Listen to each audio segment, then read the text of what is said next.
Hi, I'm Gisèle Grenier. I'm a professional artist specializing in portrait work of people, pets, and wildlife. But during my fun time, I like to work with mixed media and art journaling, and today I'll be demonstrating the basic essentials of watercolor painting. So we have a kit here which contains everything that you need to do watercolor painting, and I'll just open it up. And what you have is a range of watercolors, a palette knife, a flat brush, 2 round brushes, a pencil, a palette, an eraser, and a pencil sharpener. With these watercolors, the great thing about them is that when you put them out on the palette, and let's say you don't come back to your palette or you leave your painting for about a week or so, all you have to do is spray the watercolors and the water will reconstitute them so you can reuse them. It's not like acrylics. That once acrylics dry on your palette, you can't use them. Watercolors, you can. Now the little palette that comes with the kit, for the purposes of this workshop, we're not going to be using this. I'm going to be using a much larger palette that has already been prepared. I also will not be using the palette knife, and then the pencil was just used basically to sketch out the drawing. But the brushes I will use, but I want to show you something else with the brushes. So my philosophy with brushes is the bigger the brush, the better. But with watercolors, it's more about the shape of the brush. So these are the brushes that come with the kit, and they're nice little small brushes. The round brush is probably going to be the most common brush you go to when doing your watercolor paintings, because you can bring it to such a fine point for detail, and then you can flatten the brush out to get broader strokes. But you can also get larger brushes that covers a larger area. And this is a Taklon brush, this is a nylon brush, and they're synthetic. And I'm just going to bring over my little container here. And this is a container I have of all brushes for watercolor painting. And you can see there's some that are at a different angle for finer detail. Some that are very, very small with clear acrylic handles. Some that are long handled when you're working on an easel. Some that are extremely, extremely large. So as you start with watercolor painting and as you progress with experience, you may want to just expand some of your brushes. But for now, we're going to use probably just the round brush, but I will show you some of the other brushes on how they work. And for the palette, you can use a foam plate if you want. You can also use a little palette well like this. You can do your mixing in here. The area for mixing is a little bit small, so I would suggest if you're using something like this, use some palette paper or a sheet of glass, some freezer paper to help with your mixing. And you can also pick up a palette like this, and this is what I'll be using. And this is a travel palette, and you can pop it open, and if you want to paint standing up, you can hold it in one hand. So I've got the watercolors already put out, and I sprayed it with water already because the video lights are pretty hot. So I'm just going to call out the colors. I've put out all the colors that are in the kit, and then I created 2 mixes. So with the colors that we have here, we've got 2 greens, we've got a blue, a violet, 2 reds, 2 yellows, and we've got some earth tones, some black and white. Then I created an orange by using 1 red, 1 yellow. Then I created a sunshine color with more yellow and a little bit of this. So we're going to go through that as we progress. Now, the order that I have the paints in the palette will be the same through all my paintings. So whether it's acrylics, oils, whether you pastels, I always have the paints in a specific order. When you get your kit, the paints will be in a different order. So what I'm going to do is, with everything I do, is going to be like this. So all you have to do is just, when you lay out your colors, it doesn't matter if you follow my order, just make sure that they're the same spot all the time. So the colors that are in the kit will give you enough to do plenty of color mixing. And so we've got our paints, and what we need now is we need something to paint on. So we've got watercolor paper, and it comes in a pad format, and it's a textured paper, and you basically just cut it to size for whatever you want. For the projects that we're going to be working on in this video, I'm going to be working directly from photographs. And so we have the Ontario apple, which is here. And when we get to this video, I'm going to show you some alternate versions in my art journal, and then the sunflower. So when you're painting, you'll eventually develop your own style. I don't paint in a form to be photographic. For me, if you want a painting to look like a photograph, take a picture. I think painting should, you should have your spirit and energy into your artwork and make it your own. So for this reason, with the apple, I've changed some of the way the highlight is. I really wanted to hit the light from this side. I used violets in the table where the table in the photograph is not violet. But basically this apple here is with the primary and secondary colors on the color wheel. And then with the sunflower, we're basically doing many layers of painting, and we're going to be getting a lot of practice using water to bring the colors out to get some nice blends.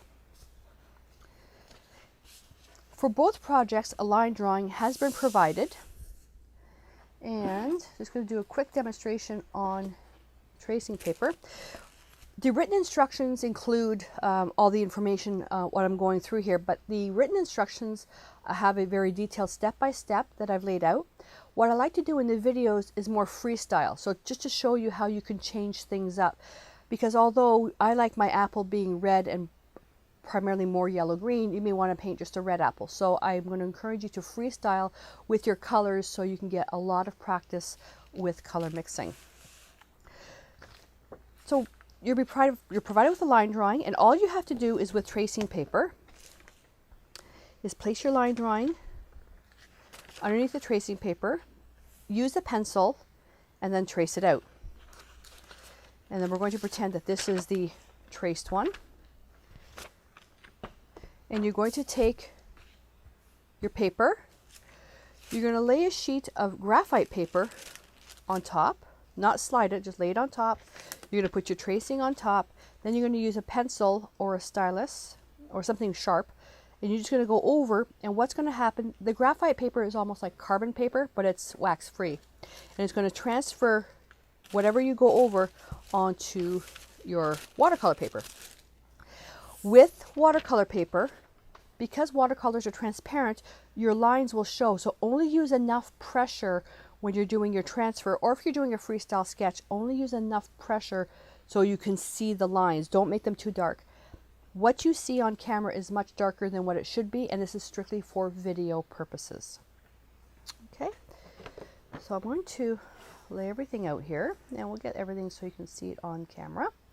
And we've got our brushes. And the other stuff that you'll need for painting, the typical stuff: paper towels, a container with water in it to rinse your brushes, just the basic stuff. There's nothing fancy. Watercolors are great too if you want to paint outside, because they're very compact, because other than the palette here and then your paper, sometimes you can get little like smaller size papers, and even just one round brush, and that's all you need.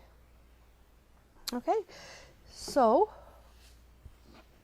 when I transferred the drawing, I cut it down, and I have all the scrap paper. Don't throw the scrap paper out. Use it to practice color mixes, and then you can mount them into a journal and make notes to record your progress as you start learning a little bit more. And as well with this, I've got crop marks to show where we're going to cut it. You can put masking tape around there if you want. I'm not going to bother. So to load I'm going to wet my brush. I'm really smushing it in there. When you create what I call like a gradation, something very soft and smooth, with watercolors, you wet the paper where you want the paint to go. Then when you touch the paint into the paper, the wet paper, the paint kind of just goes out, and it's really, really pretty. If you want something that's a lot finer and crisper, you don't wet the paper, and you take the paint and you go straight into the paper. I'm going to show you both. So I've got my brush here, and let's start down here. And all I'm going to do is very carefully put paper. Oh, you know what else I forgot? Hold on. I'm going to get a scrap piece of paper so I don't get paint all over my table. There we go.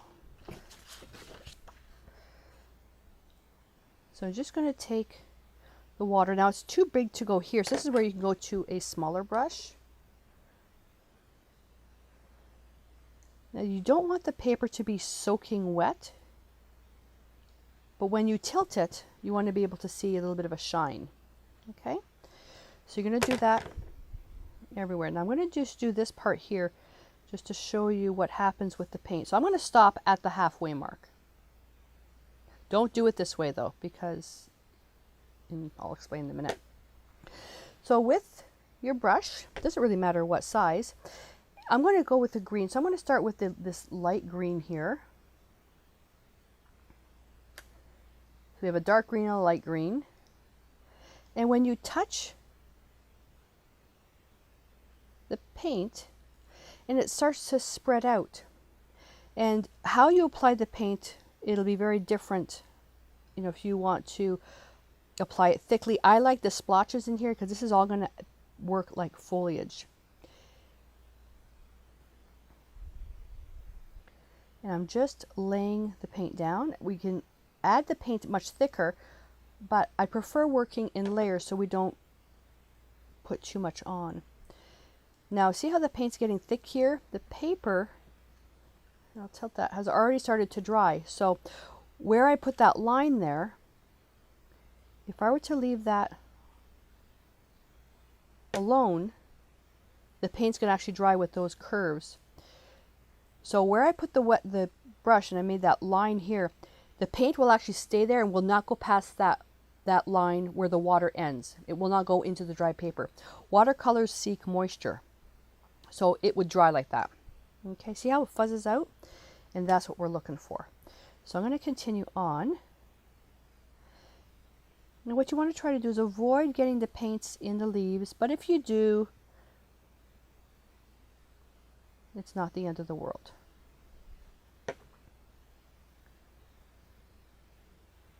Adding a little bit more water will make the paint a little freer. See how it's not going inside the leaves? Or the petals, I should say.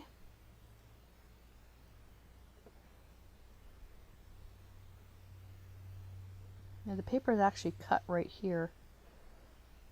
Now another nice thing that you can do is you can, now this is a bit small to this, but you can actually tilt the paper and get some really neat effects. Now the paper is going to be cut here, so this is just practice work, but you can tilt the paper to get some really neat gradations. I'm going to go to a small round brush and I'm just going to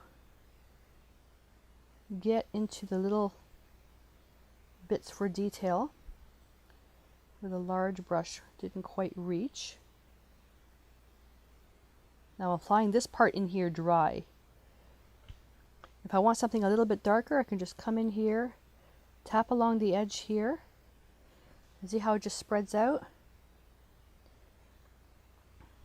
And you'll develop your own style of paintings, and just it's all about experimenting. Okay, I can bring the paint out a little bit. Now this is, now to apply the paint dry, this part of the paper is not wet, and you can see that it doesn't spread out anywhere. And it goes on, and that's what it's going to look like. The risk that you run though is if you don't blend it out, you will have those edges where the paint has dried. So you constantly have to blend that paint out so you don't have the hard edges, unless that's what you're going for. Okay, I'll turn that around. I'm going to go to the larger brush now.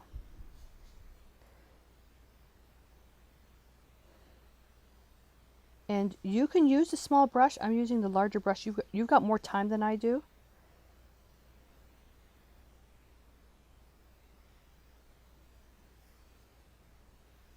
With the watercolors, you want to make the least amount of strokes possible, because the watercolors are, when the layer is dry, you put another layer on top, you may disturb that bottom layer because they are water soluble. So I just touch the paint there. I'll use a small round brush to get in there, and the paint is just going outwards. And many times when I'm painting, I'll have two brushes on the go, one for the detail and one for the larger areas. So wherever you want the green to be, that's what you're going to be, where you're going to be applying the water.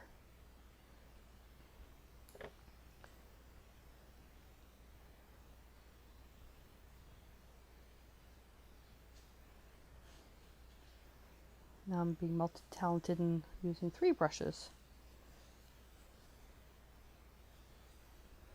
Okay.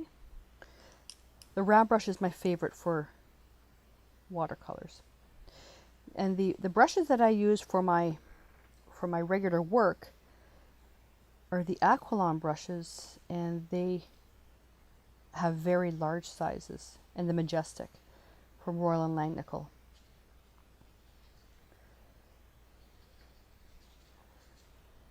Okay. And we'll just keep going. And this is actually cut off here, so I'll just put water here, like so. And oh, I went over the stem a little bit, or the petals. No big deal. We're going to be cutting this off anyways. I'm just showing you this so you get some practice.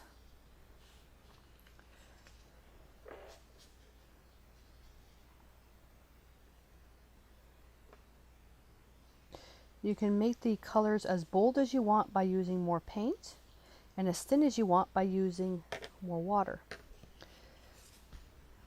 Okay, now I'm going to take a paper towel, and I'm just going to blot this area right here. As long as it's wet, you can blot it out, because I went a little bit too close. There we go. And that's going to cut right there, so we're good to go. But look at all the variations. Now this here's a little bit dark for me. So what I can do is just take a little bit of water and work that out. This is where I was doing the example of where the water was dry, or the water had dried out. Now I can go back, add a little bit more green.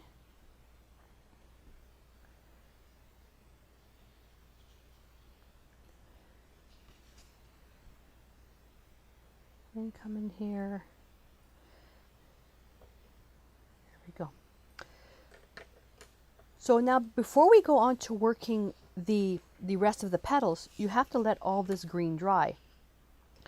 And we have to let the green dry because if we were just to go ahead and paint the petals when the paint is still wet, the yellow is going to go right into the green.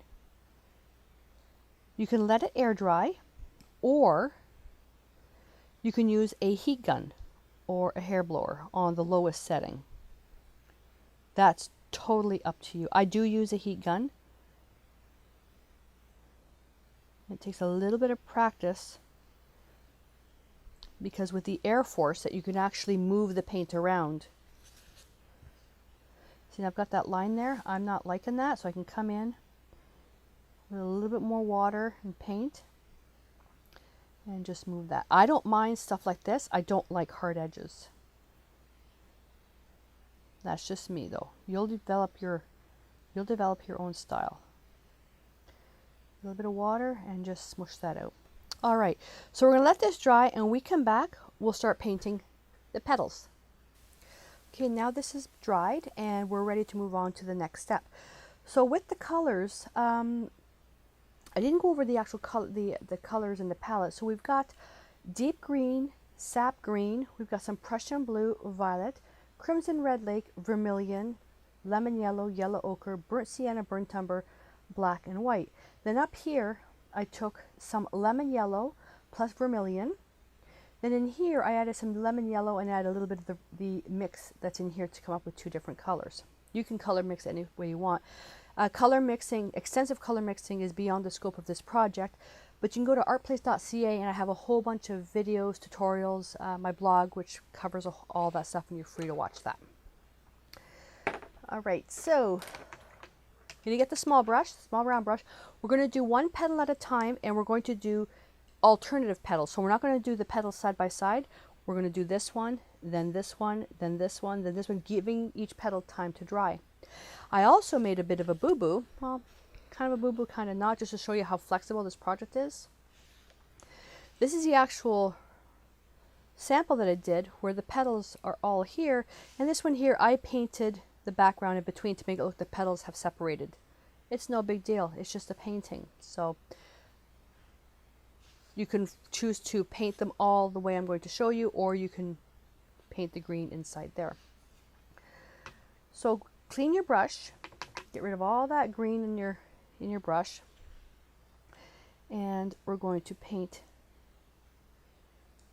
each petal one at a time. So we're going to start off with water to cover the entire petal, and then what we're going to do is we're going to go straight into let's go into this mix here, which is the lemon yellow plus a bit of this mix here, and we're just going to touch that in. A little bit more water there. If the paint doesn't flow, there's not enough water. And we're just going to apply a wash to the entire petal. And we'll go on to the next one. Now I'm going to go right here, and we'll paint this one. Remember, you want the paper to be damp, not soaking wet.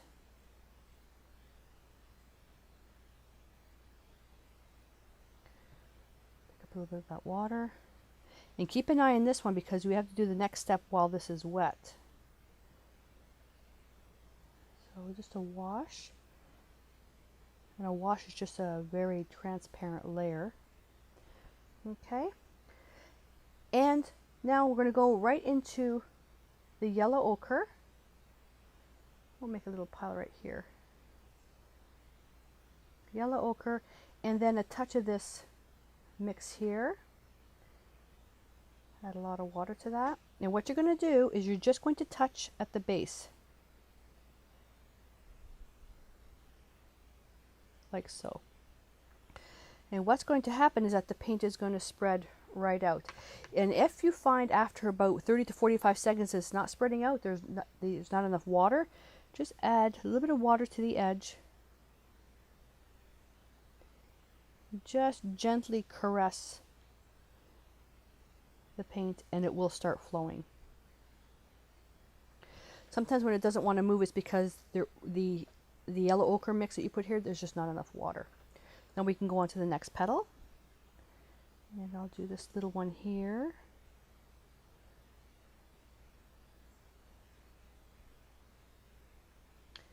And we're going to be using our mix right there. Make sure you've got a lot of water on there.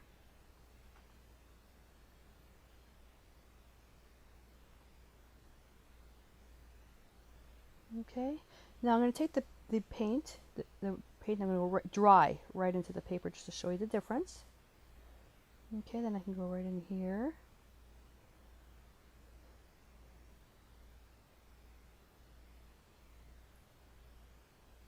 I sometimes like, for the small areas, I like doing it with the paint where it's the wet paint on the dry paper. Oh, this one's doing it beautifully. It's working beautifully.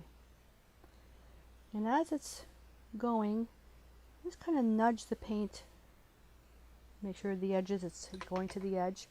And now it's creating some beautiful different shapes. And then we'll go on to the next petal. So the little ones, I'm taking the wet paint on dry paper. Just because I have more control. So it's this mixture here, which is lemon yellow. And it's a tiny, tiny speck of vermilion, but it's just lemon yellow plus this mix here. Where are we? This is another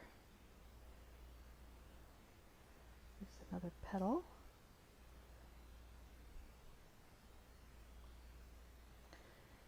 Going to our yellow ochre plus what I call my sunshine color.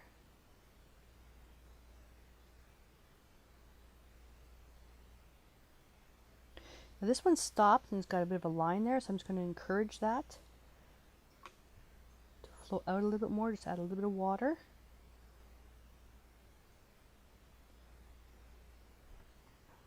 And this one here, it's going to add a little bit more of that shadow color. And then see how I added too much paint? I blotted my brush and now I can just tap it over and the brush will just soak up all the excess paint. Let's see, oh, this is another petal.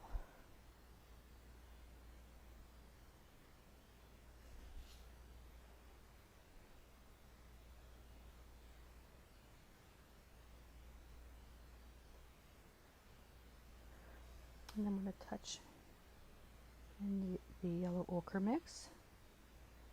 I did this one right away because this one I really want it to be dark on the outside. I think I've just a bit of yellow ochre. And then I want it to kind of flow downwards like so, but not spotty. So I'll just take my brush, I'll just kind of massage that a little bit. Okay. And let's see. Okay, I'm not going to do this one because that's touching, so I'll do this one over here.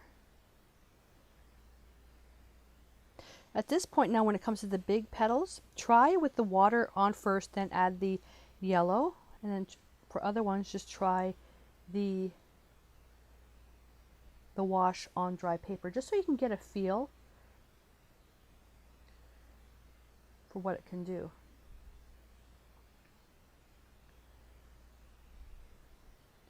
I've got a ton of videos, blog videos, showing all these different backgrounds that you can do with watercolors. And when it comes to doing the apple, I'll show you some samples which are really, really pretty. And all you need is table salt. The technique in the video for the apple, though, a little bit of rubbing alcohol. It's really a really neat technique.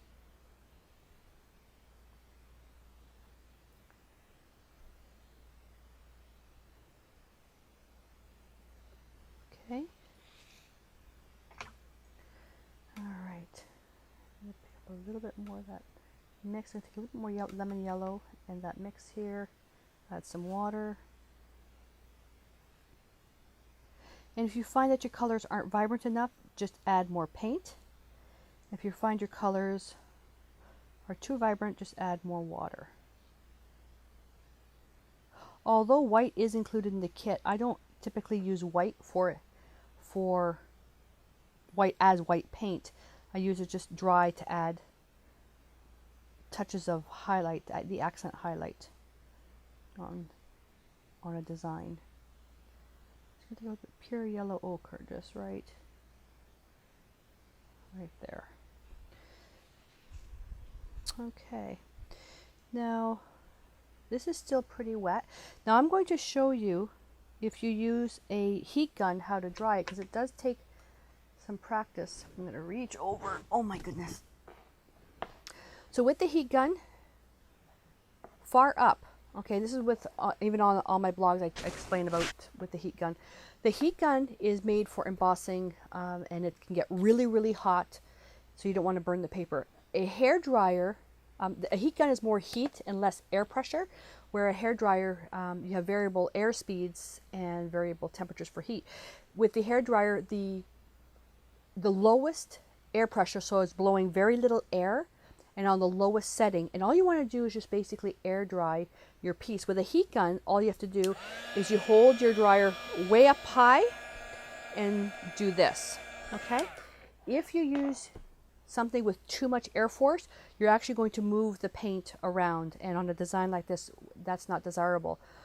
But on a larger piece, if you're just working a background, then yes, you can use a hair blower to move your paints around.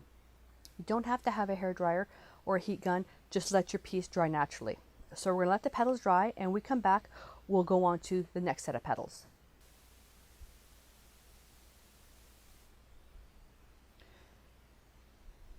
Okay, put that in there. Yellow ochre. And we can now take just the lemon yellow and the lemon yellow on the dry paper, and we're just going to touch the outside edge. And this will just make the petals a little bit brighter. You can actually go over the lines, which will help fill in the spaces in between. Except where it's green, we're going to go over the area with green. So this is a glaze where you're applying a transparent layer on top of another layer. Because we're doing a very quick wash over everything, the paints are not going to be disturbed. If you keep rubbing and rubbing and rubbing, yeah, then they're going to be disturbed.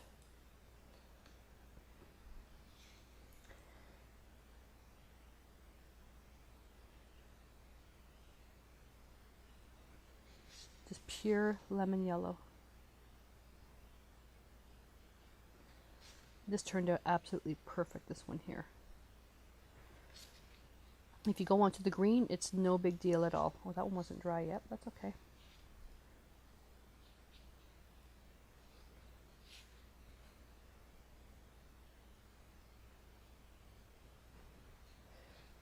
So pure lemon yellow over everything.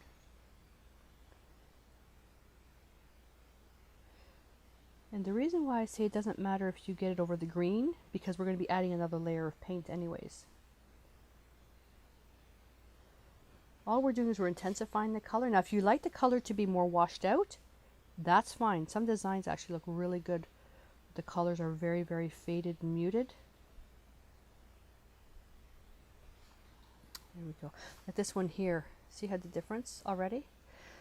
So now we're going to repeat the shadowing area now, because you applied that yellow throughout the whole petal, and now you're going to do now a glaze with that yellow ochre. I'm just going to touch very quickly at the base, and all you're doing is just making the shadow right at the very, very base a little bit stronger.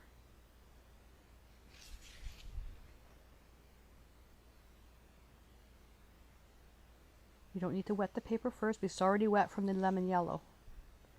But if it's dried, then go back in and re-wet the paper. I'm going to bring this down about here because this is shadowed, but there's a strong line there. So just take a damp brush and just touch to the edge and coax the paint.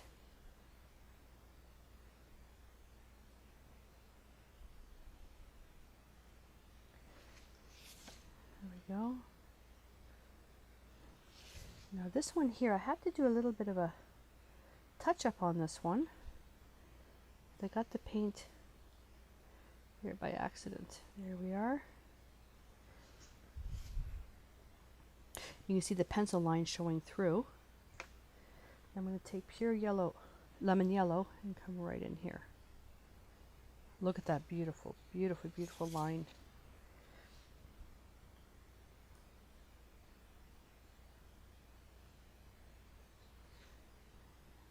Beautiful. You'll know when your paper is in a state where you can paint things over, and you'll learn how much moisture the paper can accept, what it can do, what your brushes can do, and that's all going to come with time. There we go. Beautiful. I love this washed out look. Okay, so now we have to let this dry, because now the next step we're going to do, oh, you know what? I missed two petals. Oh my goodness. Oh my goodness. I missed these ones here. So when you do this at home, you're going to let everything dry before doing this.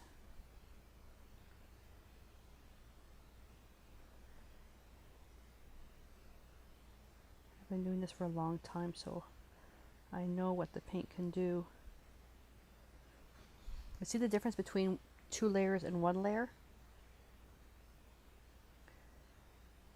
A little bit more.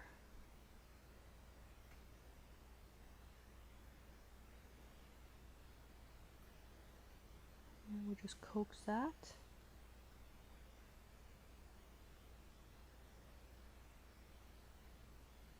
There we are. So now we'll let this dry, and then we're going to work another layer. Actually, we'll do the center, and then while that dries, then we'll work the outside. So I'm going to get my heat gun, and I'm going to speed up the drying time, and when we come back, we'll continue on.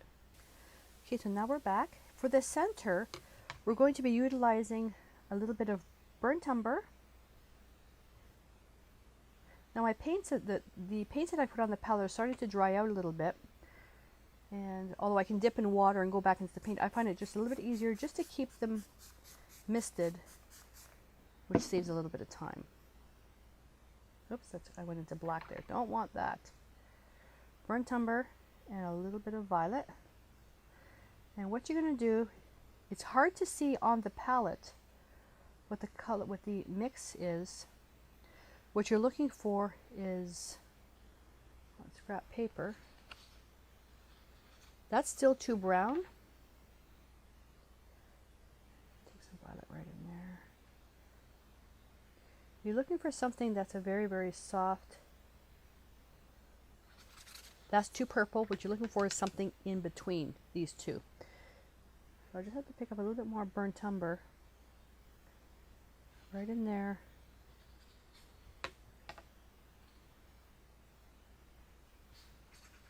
That's what I'm looking for, that right there. And you can see as you add more water, it washes out, and that's what we're looking for, is for this here. So although I've got a couple of different mixes on here, I can still mix them up together and control the darkness with water. Now for this, I do want to wet it first. I'm going to use the round brush very carefully so I don't go over any of the petals.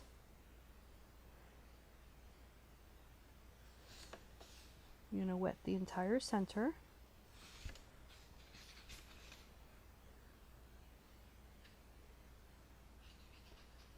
Okay, and I'm just going to check it to make sure it's wet. I'm going to do a little bit of tilt and turns here. I'm going to tap the paint to the base. Get a good amount of paint in there. Then tilt it downwards to watch it spoil out. That's a terrible word. Flow outwards. Take a little bit more paint. Take a little bit more purple. Touch a little bit more there. I'm going to tilt it a little bit more. And it's going to create all the beautiful little nuances in the center. Now this horizontal line here, you can leave that, but I'm going to flow that out. And the paper is starting to dry out a little bit, so I'm just going to add a little bit more water. Nudge that right to the edge of the petal. Oh, I got a little bit in the petal. Okay, a little bit more paint.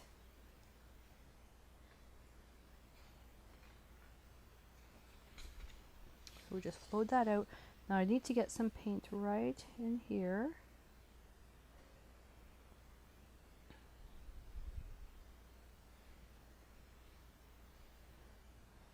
And I'm going to just rinse the brush and nudge the paint to the edge. And then we're going to use a paper towel to blot that up if necessary. This is actually perfect.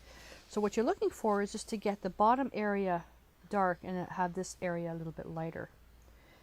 What I'm going to do is I'm going to take a paper towel and I'm just going to take a little corner. A cotton swab will also work, and I'm just going to touch right here like so. That'll help for the highlight. Now this we have to let dry, but what we can do is we can go on and do another layer on the background. So now I'm going to take, and the brushes, don't let them sit in water, and I'm going to take the really, really dark deep green. I'm going to go in here, and I'm just on the dry paper, and now I'm just roughly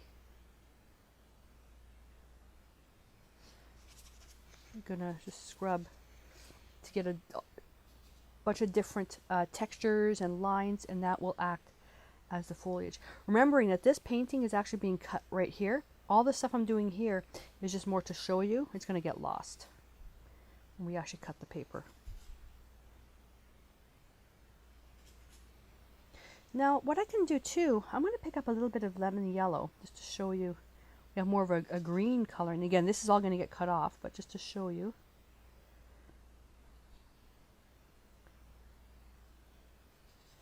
I'm just using the flat brush now, but see the difference in colors, how beautiful they are? I can come back in here with some of that lemon yellow and a little bit of the green and just touch just to get the indication of a leaf. Even though I didn't paint a leaf, it looks like a leaf. Here's another one. A little bit of water, flow that outwards. Okay. I'm going to take a little bit more of that deep green. I want to darken this up a little bit more. See all this beautiful variegation? That's what we're looking for because it's supposed to be foliage. And although this is going to be cut off a bit, I'm just going to still fill this in to show you.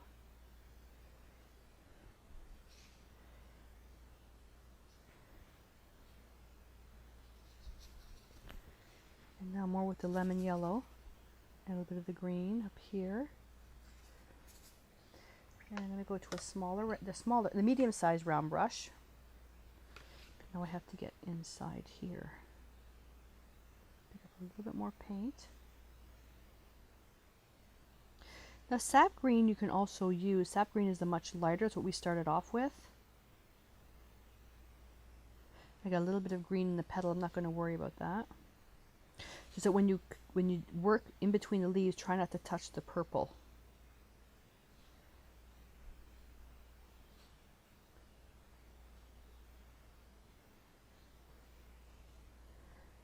Go now into the lemon yellow, a little bit of that green. And what I would suggest when you're doing your practice work, do everything in an art journal. And then make notes, especially on color mixes that you've done. What brush did what worked for you, what didn't. This is all going to get lost, but I just want to show you. See, doesn't that look beautiful? I really like it when we hit that with the yellow.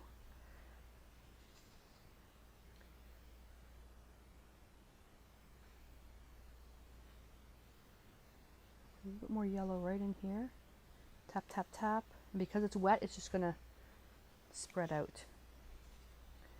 If I add a little bit of water here and do the same thing, because the yellow is much more transparent, so because it's going on to a darker green, it's going to create a lighter green area. But see how I'm putting it on different places, and now it looks like it's very soft foliage, not just a solid color, like much different than this. That was just solid paint. And this I'm kind of tapping, although it's beautiful, it's not going to show up in the painting because it's going to be cut off. But tap, tap, tap. I like tapping the yellow where the dark green ends. See, isn't that beautiful? And let's use this one here as well. Again, it's not going to show. Lemon yellow. And we can tap it. This is cut off. Yeah, this is all cut off. See? There we go. All right, so the center's still wet, so I'm going to hit that with the heat gun. Now when we come back, we'll continue on.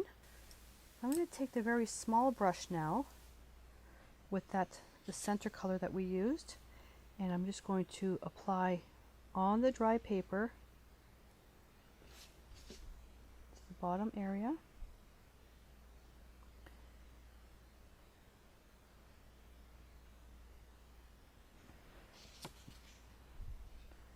Fade that out. And where those white lines are showing, that's the graphite pencil, that's the transfer paper where I pressed really hard to see the line. When you are going to do your transfer, don't use as much pressure and you're not going to see those lines. In this one here, I used very little pressure. You can see that the lines aren't showing through. Beautiful. I'm going to put a little bit of this dark purple right about here. Just kind of fade that towards that center and just lightly wash over that so it's not pure white. I'm going to take just a little bit of burnt umber by itself. There we go. And just right in there to make it really, really dark.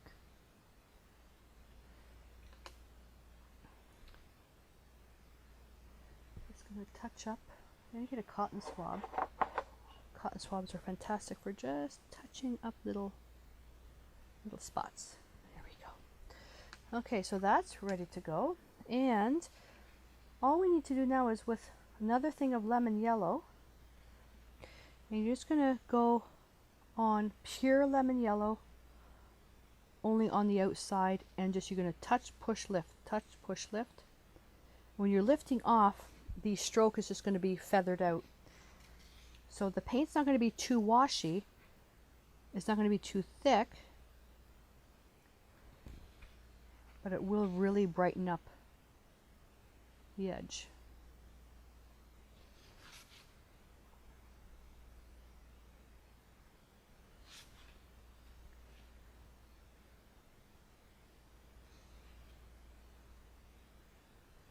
Beautiful, beautiful, beautiful.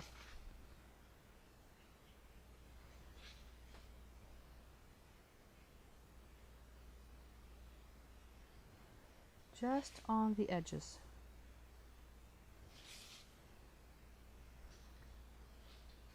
And because watercolors are transparent, if you like the idea of being able to reconstitute the paint with water, but you want something more opaque, that's where gouache comes in. Gouache is opaque watercolor.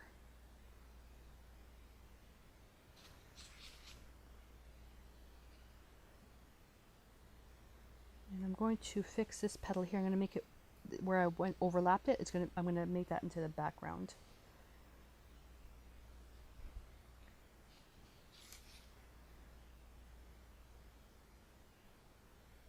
And you can leave some of the white showing on the outside edge. That will act as the highlight. There we go. I'm going to take some of that sunshine color right in here. This one here, I just wanted it to be a little bit brighter. Being very careful not to touch the purple because that's still wet.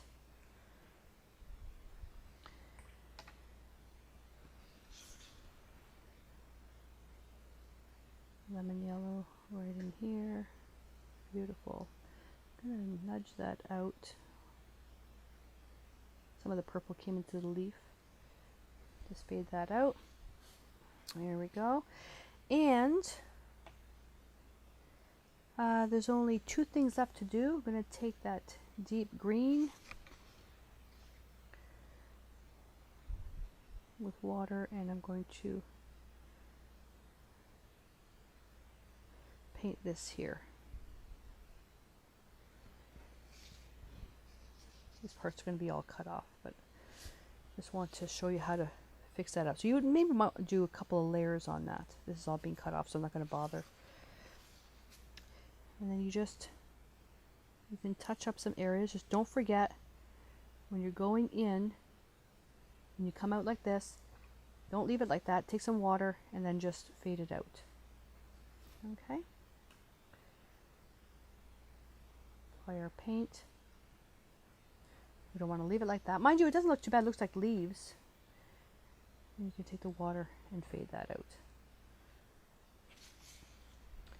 You just don't want to have an outline, unless that's what you're going for. See, I like that rough variegated look.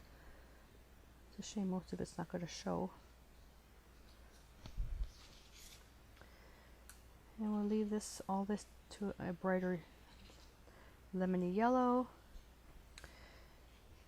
And I want to touch up this one here. So you can really do some fine tuning with a small brush on dry paper. You can do a lot of detail work. And with watercolors, it's all about experimenting and trying different things. Okay, just like that. And I love being able to fade stuff in and out because it all looks like foliage. I'll take a little bit more burnt umber. The center still wet, so I'm able to still, and it's just blooming right out.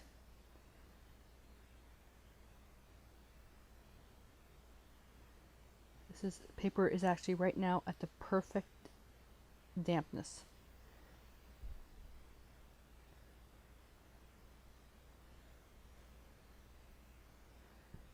And here it's a little bit dark, so I'll just take a little bit of water and just fade that out like so. Let's make that center a little bit more washed in, just a little bit, like that. There we go. So now I'm going to let this dry. I'm going to trim the paper off, and then when we come back, I'll show you how to add the final accent highlight, and then we'll be ready to work on the apple.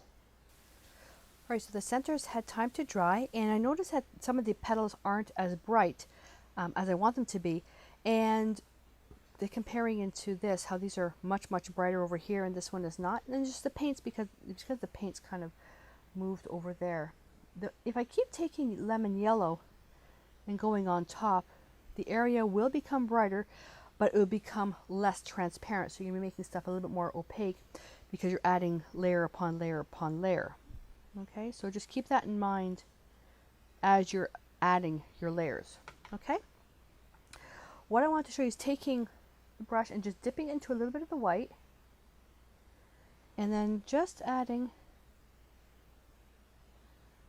a little bit of a sparkle, just like that, with the white. You can also take some burnt umber, and you can just little dots of burnt umber. I didn't do that on the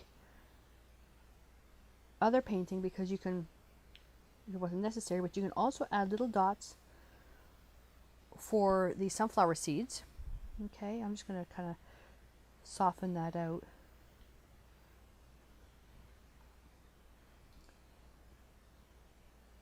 Okay, just like so. And I don't like that hard line, so just bring a little bit of water in just to caress it. Remember, the watercolors will seek out water, so if there's no water, it's going to end there. But see how that's really soft? I'll take a little bit more white, just want to make that a little bit stronger. There we go. And now you can measure and cut with the scissors. There we go. Isn't that beautiful? So two very different paintings. Okay. Want to show you the techniques of the wet on wet, wet on dry. This was all done wet on wet. You can see how it's very soft, and some of this was done wet on dry. A little bit of a brush mark here. To fix that, you can take your wet brush, and then you can come here, and as the paper gets wet, you can start moving that around, and then touching that up like this. So it's forgiving, but you need to have a little bit of patience when working with this because of the drying time. Okay, let's see how easy that is to fix. There we are. So the key, very little pressure when using the graphite paper, otherwise the graphite will actually, it'll show, all the lines will show through, so avoid using a lot of pressure because then you'll have stuff like this. And when you're working, let things dry. When you want to work things that are close to each other, so the petals, every other petal, work one at a time, and watercolors will flow out towards water and will end when the water ends, so make sure you don't get any of those lines. Dip your brush in water just to touch the outside edge. So that takes care of that. So the only thing left actually is just to sign my name, and for that I'll just use the deep green with some water. And you can sign, actually I'll sign this one in paint.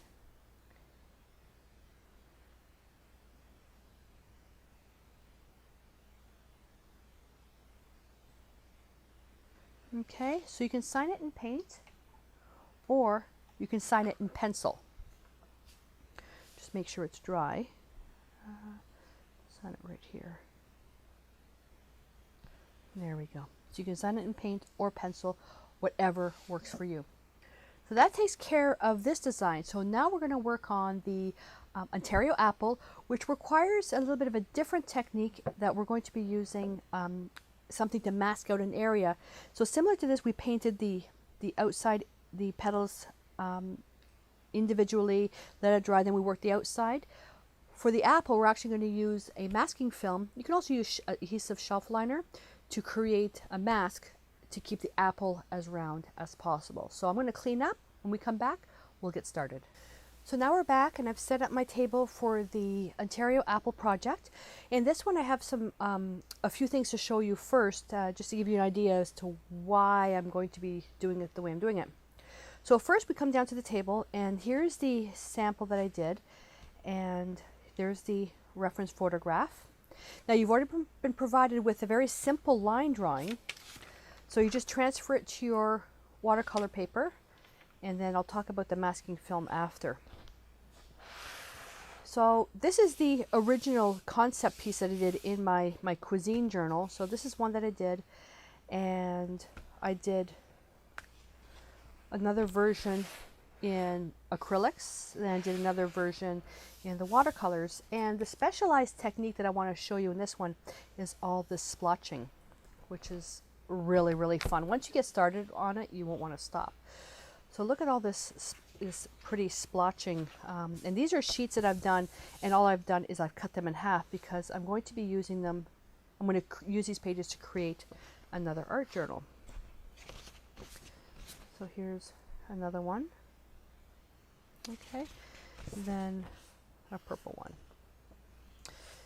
These splotches, all they're done with is rubbing alcohol. Now what I did is I took some rubbing alcohol, and I got the 99% one, put it into a little squeeze tube. You don't need to put it in something like this, a little container that's got a lid on it, dip a brush, and then you can do that. I do this because I use it so often, just to keep it protected. So we're going to use that technique. It's optional. You don't have to do that. I'm going to show you. That way you'll know how to do it if you want to later on. And as well, the written lesson covered off the use of masking film around the apple to protect the table and then to protect the apple when we're doing the backgrounds and stuff like that. So the masking film just looks like this, and all it is, if you think about it, it's like adhesive shelf liner, much thinner though. And so the instructions for that are in the written lessons, but because not everybody has masking film, the video, this project here that I'm doing on video, I will not use masking film. That way, if you don't have it, you're not stuck. Okay, it does require a little bit more work to be careful where the paint is going, but you don't have to use this. It just makes it so much easier to do so though. But if you do have it, just follow the written lessons, and all you're doing is tracing out the apple, and then it's just to block everything out. And masking film is helpful if you've got a shaky hand. All right, so I've got everything laid out here. The palette, as you know, has already been prepared. And first thing we're going to do, we're going to go with a big brush to start off with the background. What's really nice about this project is the background is the rougher, the better. Okay. Now the written lessons have been done step by step. With the video versions, I like to freestyle to show you an additional, more additional options and other techniques that I can't really cover off in the written lesson. So the videos give you much more flexibility to play. So I'm adding a lot of water to the palette, and I'm going to, and the brush is dirty. I still have some that lemon yellow in it. It doesn't matter. Now if you had the masking film on, that's where all this would be masked out. So all you need to do is very carefully, oh, sorry, before I go on, I'm going to lighten up the lines. So you see the transferred lines, I'm going to lighten them up. Because as you saw from the sunflower design, that the pencil actually showed through. So I'm just lightening this up as much as possible. I just need to be able to see it. You might not be able to see the drawing now. So make sure that you just see the lines. Okay. An eraser particle there. Okay, now we can continue on. So you're just going to wet around the apple, avoiding the table, very slowly. With an apple, you don't have to keep it completely round. You can, and I'm going to go past the borderline here. You don't have to keep it completely round because apples are, some of the nicest apples are not completely round. And I'm making the paper a little bit more wet than just damp, because by the time I get to it, it'll be dried out.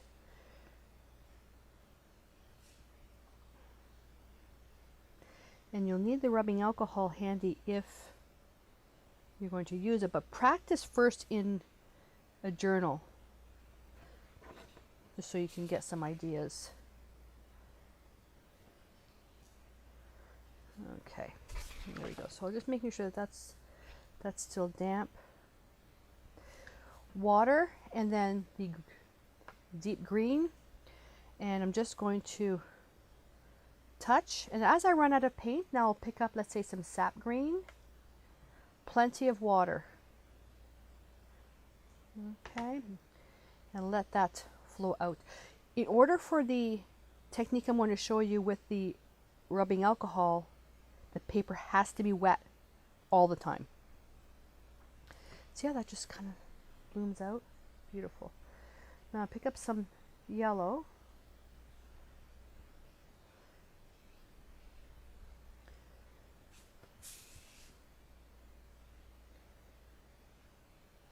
And I want this to be a little bit darker right around the apple. And what I'm looking for is where the red is of the apple, I want it to be more green. And then where the light part of the apple is to be a little bit more yellow. It's where the highlight's going to be. But I'm going to touch some green into that.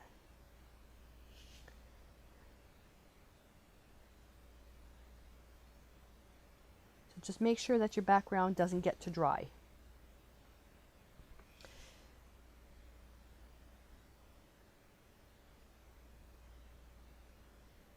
That's gone into the apple just a little bit. That's where I was doing all that erasing. That's got something dark right in here. You can also spray your painting with the spray bottle. This is where you can also tilt your paper to get some really neat designs. That's really, really nice. And I'm just going to get something a little bit darker up here. A bit more yellow right in here. So get the color, because remember the watercolors, they'll dry if you leave these spotches. That's the way they're going to dry, but when we add the rubbing alcohol, it's going to look really different. So be as rough as you want in this area here. Don't leave globs of paint though. Make sure that gets all mixed out. But see how rough that is? Okay, I think we're ready. This is so neat. I love this. Okay, just going to move this around. I want to get a few little lines there. Okay. You can take rubbing alcohol. Now watch the design. Okay, I'm going to hold it straight up. Look what happens. The higher you go, the more splotches you'll have. Now, if you don't have a bottle, you can just take your fingers and you can splash it, or you can take a paintbrush and just do this. Now, once this is all dried, you can go back with more paint. And what the rubbing alcohol does is it repels the watercolors. And now if we can try to get that to flow in there. It just repels it. The goal for this step is just to get a very, very rough background. So let's kind of encourage that paint to go back in there. What I recommend for drying is let this dry naturally. Don't use a heat gun for that. I'm just going to add a little bit more paint in here. That splash was just a little too large. And let's add a smaller splash. See the paintbrush, you just dip. You can also tap the brush this way.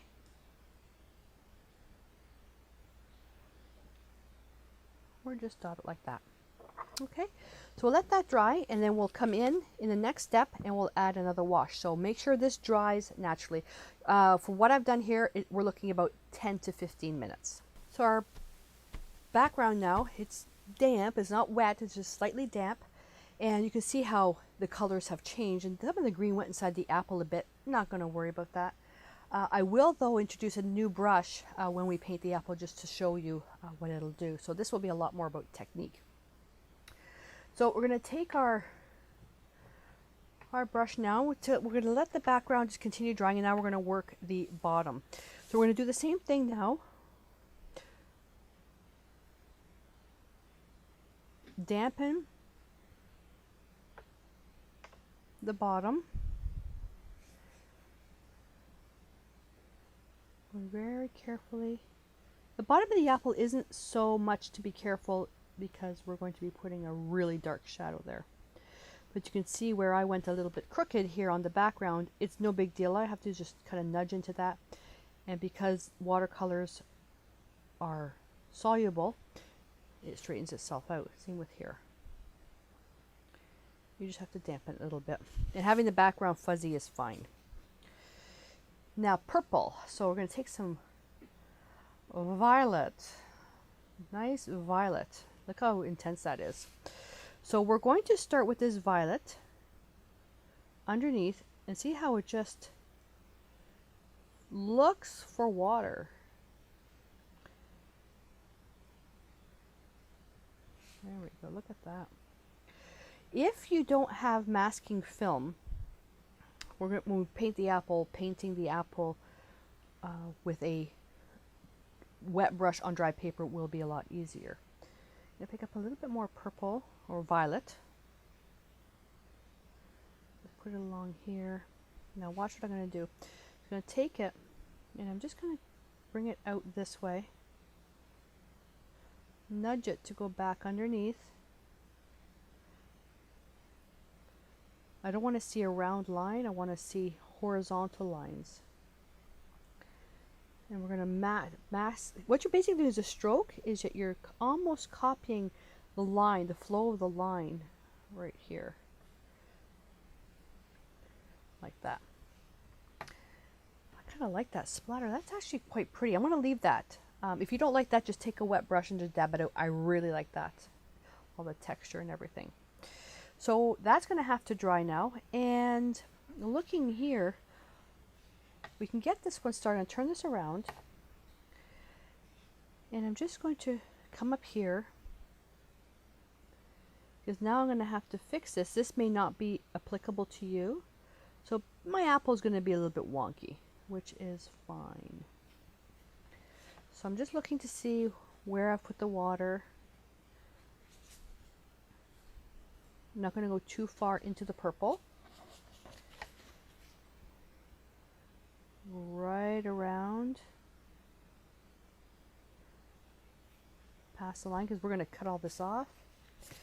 So without masking film, you just have to be a little bit more careful as to what you're doing. You can also speed up the drying time with a hairdryer. I'm going to take just lemon yellow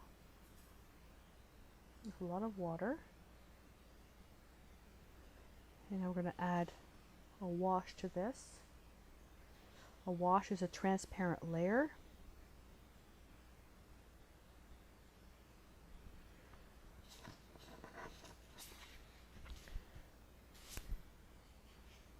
I love how the colors, just see how transparent that is.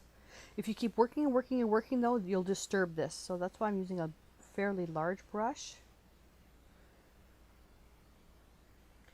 I'm just going to go right beside. For you though, let this dry to make sure you don't touch any of the purple by accident. You have more time than I do. Oops. A little bit of eraser particle there. And now you can make this deeper if you want. Oh, look, I got a little bit of purple there. So let's see how we can fix this. We don't want purple inside the apple. What do? Take a Q-tip, a little bit of water, just dampen it, and just touch. A little bit more water on the other side. And you're working it backwards. Then take a Q-tip that's dry and blot. There you go. That's okay, that little bit right there, that's fine. And now if you want this a little bit darker, to add another layer of sap green. I like how dark it is. But to show you what you can do, if you take sap green, actually let's do something different. Let's make this a real lesson. Let's go into Prussian blue with water. Prussian blue is very dark, and you can lay washes of Prussian blue just in some spots. You may even prefer using Prussian blue instead of green. Just in some spots. I'm going to pick up a little bit more. And what we can do as well, you can take a paper towel, crumple it up, so it's really, really crinkly, and blot. And that'll create some additional texture in the paper. And then if you want, you can go back in with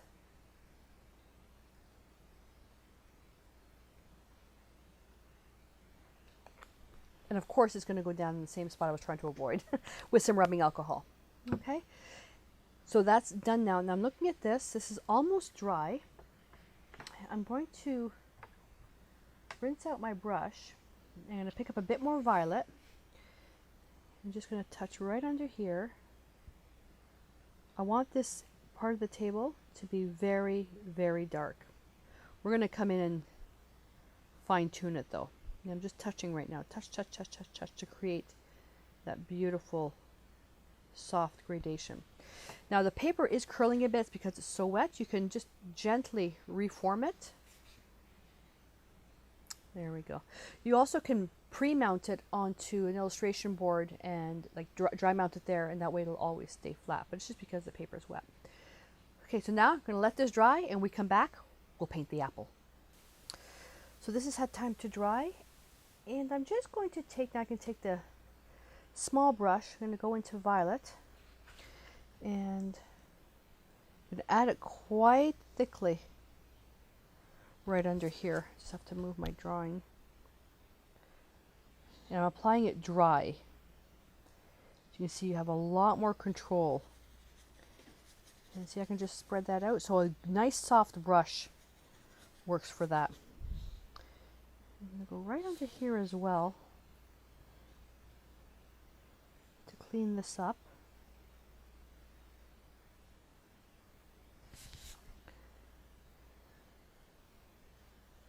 Like that. And I'm going to take a little bit of water. And I'm just going to soften that edge because this is the highlighted area. But this is the shadowed area, so that can be quite dark. Just like that. I like that rough, uneven look. If you don't like the edges to look like that, just spread them out with a bit of water. Like that. Alrighty, so that will dry. Now let's do something here. I'm going to show you a new brush. So this is an angular brush, and it has, if you've done house painting, you may know this in a large format for cutting. You can do the same thing with this. Using a flat brush will work, but because the flat brush is so soft, what I'm looking for is control. So by going to a tack-along brush like this that's on an angle, I can get right in and get perfect edges. This brush is a little bit faster to use. let's start with, oh, now we're going to start with scarlet, crimson red lake. I was thinking of oils. A crimson red lake and then yellow, but you have to imagine a line. So look at this, and we're kind of imagining this here. I'm going to the extreme where I really want it to be emphasized. So we're going to be painting red in a jiggy jag like this. Now, that's an art term, you know. And then we're going to be painting the red here. The only difference is that we've got a bit of a divot here in the apple, so we're going to have to work around that. So water, and then we're going to take crimson red lake,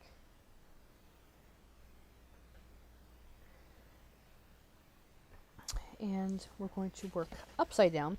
Now if the red and the purple happen to bleed a bit, that's fine, because the apple is going to be very, very dark on the bottom anyways.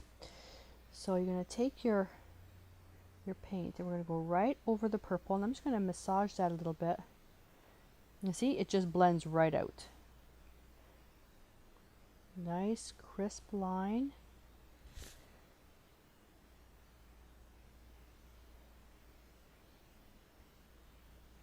When I'm at the grocery store and I look at fruit, and one time I was with my husband, we were laying out peppers to see which ones looked better for drawing. People thought we were crazy. I do, but with apples the same thing. Avoid, because you can take these and put them onto your kitchen table and just sketch them or draw them or paint them. When choosing apples or anything for still life, avoid a perfect shape. Subjects to be painted are much more interesting when they're irregular.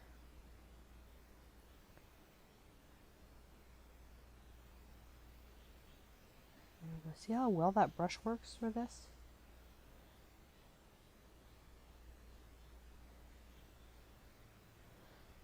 Perfect. And I'm going to visualize now, and so I'm working on this dry so I can get the control, and I'm going to envision that as my line. Can't leave it like that though, so I'm just going to quickly now, and for this part you can use the small brush to get that in there, and I'm just going to get that wet, because I don't want a hard line. I want it to be rough. See, that dried, so now I just have to get some water and just massage that a little bit, and then go in with a bit more paint. Just for the outside edge, the angle brush works a little bit better. If you don't have it, don't worry, just use your flat brush. So now that this is already wet, when I put the paint on, it's going to seep and go right to the edge.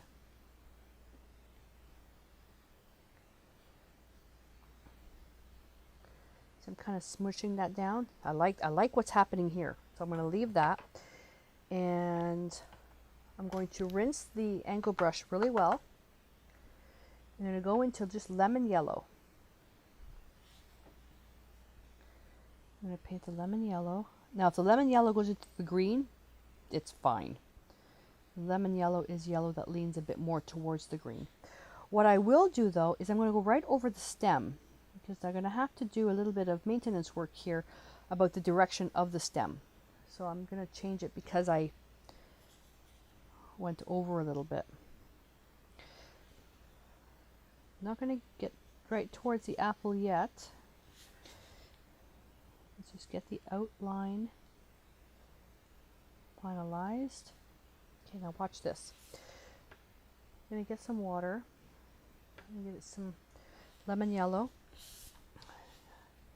So I'm going to go right in here, touch, bring that stroke out, and now the yellow and the red are seeping in together.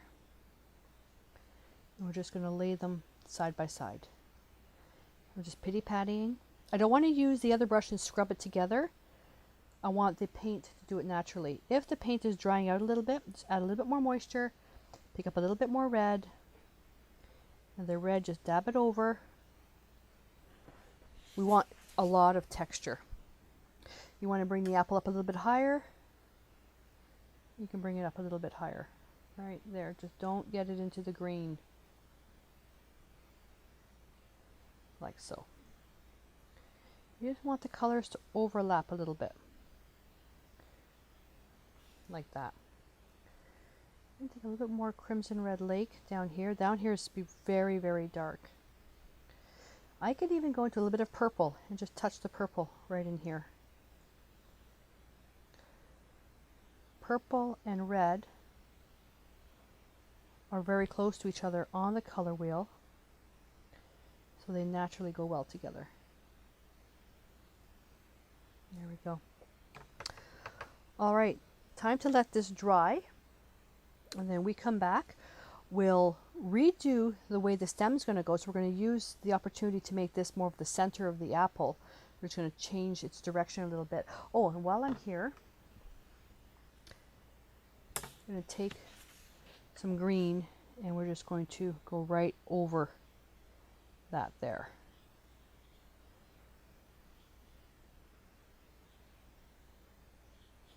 There we go. So I'm just changing where the circle is on the apple.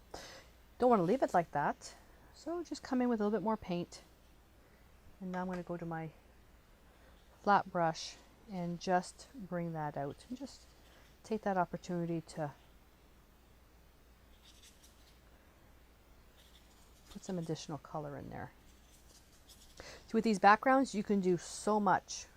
Don't be limited by just what I'm showing you. Really go forward. And if you want, you can still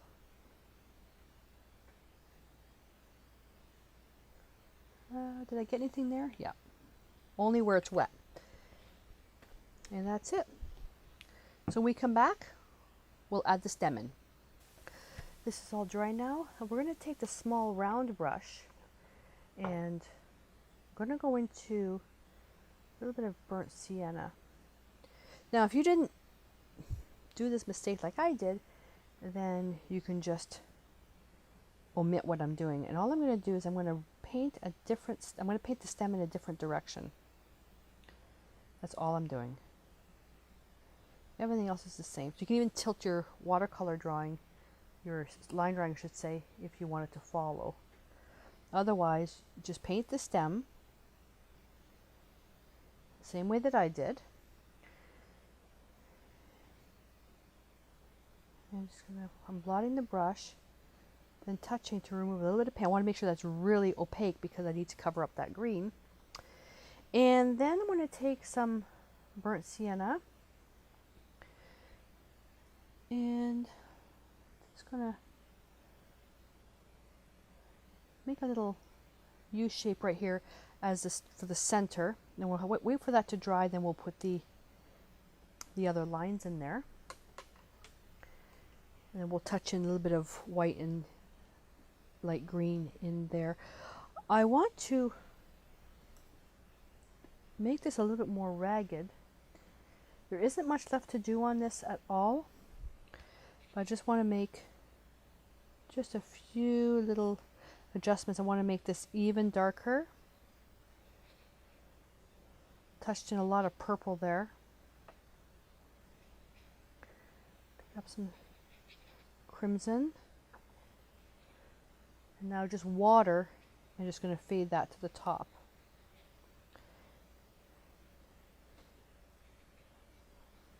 This is a very deep shadowed area.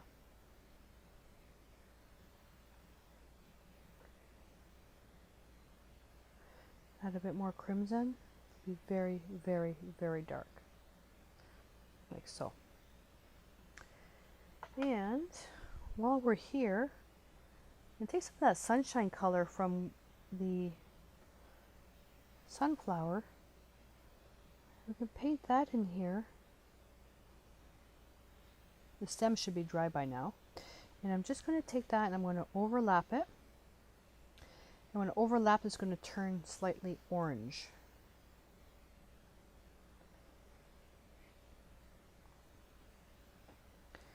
And I'm going to avoid scrubbing the paper.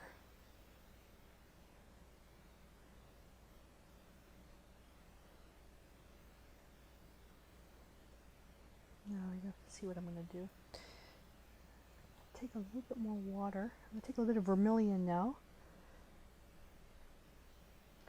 Vermilion is red that leans a little bit more towards orange.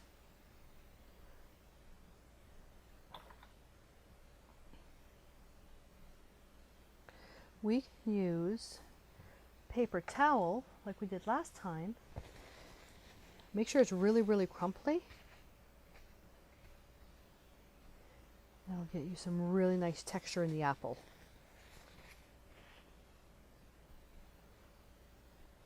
And I can take the paper towel right on the edge here.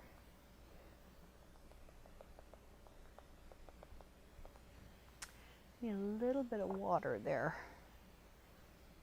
Just want to remove a little bit of paint. That'll be where the highlight's going to be. And we can actually do this now. The stem is dry.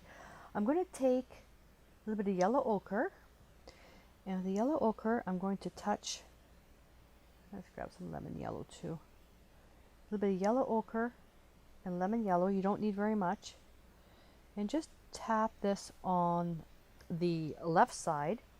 Then you're going to load pure white on your little round brush. I'm just going to touch that like so. Blot your brush, reload, and then just add some pure white.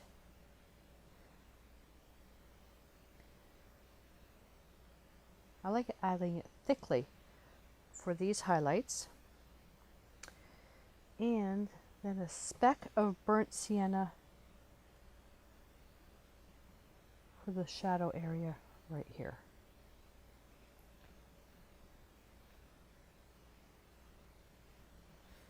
Like so.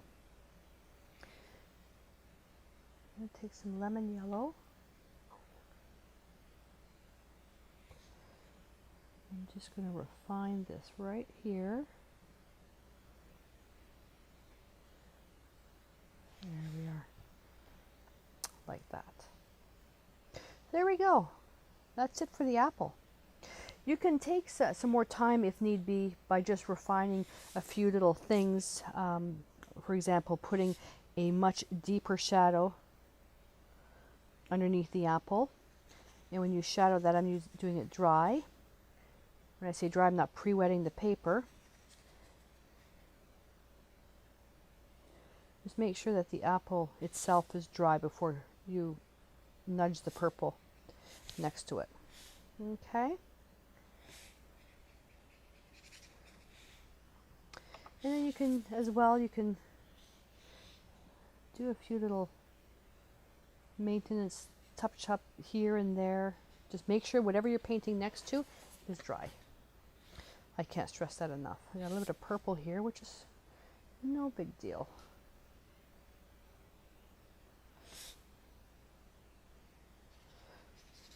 And just a bit of water and just bring that up. Okay, so those types of little things. And then what we can do, I'm going to hit this with the heat gun just to dry the outside edge. Now that that's dry, I'm just going to trim it. And the trimming will be based on your frame. You can use a paper trimmer if you want. Scissors work just as well if you cut straight. And if you are framing, don't forget to leave 1/4 of an inch per side for the edge of the frame, or if you're going to mat it, then it won't matter.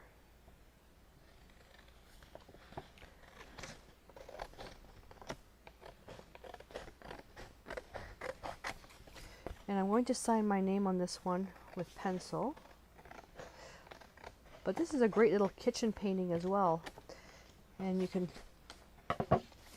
get different apples to try, and I'll sign my name right here. There we go. So, similar technique. Well, a lot more techniques actually, because I was showing you a lot more things. But you can see that the accident that I did here didn't really have any effect on the apple.